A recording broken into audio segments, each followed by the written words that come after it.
then you're under their law. But now there have been people who have challenged this. People who are law-abiding citizens. They don't owe they don't have any outstanding warrants. They don't owe any fines. They've taken their license plates off their vehicles and their driver's licenses, and they have gone to DMV and they've turned them in, and they've asked for a receipt, and they also want a statement on that receipt that there are no outstanding violations or fines. And then they proceed to drive. And they get arrested again and again and again and again. Right.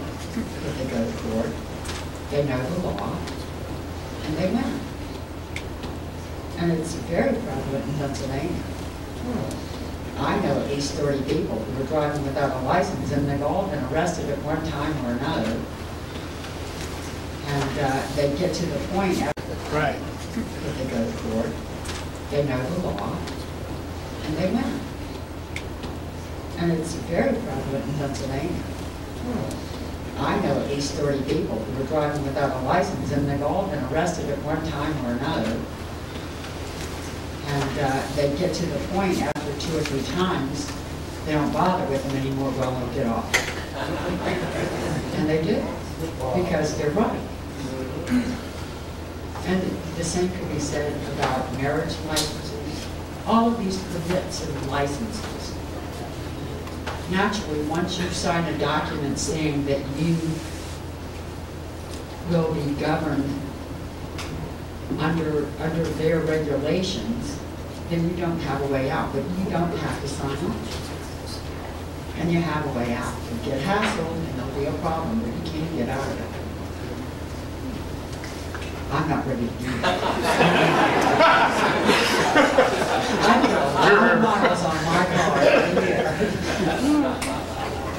Yes. This is my first night here, and listening to the gentleman talk about Hanover County. And I guess one of the questions I would propose is I'm impressed with a lot of the things that you would like to accomplish state level and higher up. I'm curious if your organization has the ability to rally people around county issues. If you think the NORS ordinance, or music, is one, I could tell you one about taxation of how people were taxed personal property in Hanover County very unfairly. Having sat down with the supervisors and asked for explanation on the equality, they can't provide one. But the problem is nobody comes to a board of supervisors. Sure. You make an important point. And even though I put articles in the local, that doesn't seem. So when you talk about either the IRS code or taxation without representation, when you talk about the issues that you want to battle, I'm not going to say you're going in the wrong direction, but I guess what I'm curious is small wars on the county level that can get attention can cause a state level to maybe take notice of what is going on in grassroots effort and go from there. Well, that's where some of these grassroots organizations that are coming up. I know Campaign for Liberty, we have state leaders, we have regional leaders that are divided by congressional district, and then county leaders, and then local leaders, which are precinct. We had to change the names because the state election board doesn't like us to use district coordinators. They're reserved for political organizations, and ours is not political. But these organizations who are setting up like this, that's where those county leaders can do the most good.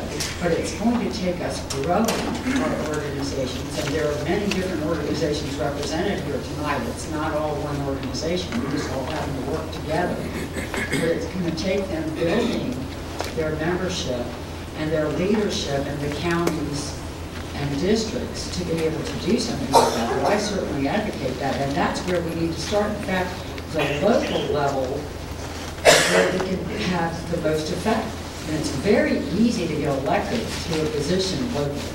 Very easy. Yes.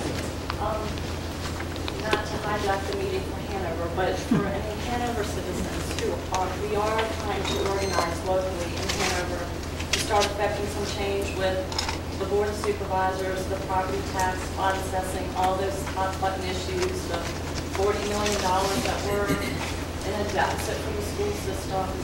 So, I'm with the Richmond Patriots. If you go to our Richmond Patriots meetup site, we will be posting information on our next meeting very shortly, and we can discuss the specific Hanover issues. I'm Michelle. Yeah, you've been doing a lot of good work there in Hanover. We're trying to. So, we need people, so. Yes. I think the bottom line is that government by default is regulation. That's how government is measured. And so for people who enjoy freedom and opportunities, it's hard for us to get involved in government because government means regulation. So that's the challenge for us and those who have similar hopes and aspirations of living Well, in we a free can look at country. it from the other We side. have to get involved. You kind of have to get in the machine to change. No, we And just that's- all that's- need to that's the know challenge. you and turn out to vote, okay? We just, and we need to do that. We need a way of letting one another know about those patriots who are out there trying to take the seats of all those who seek to oppress us.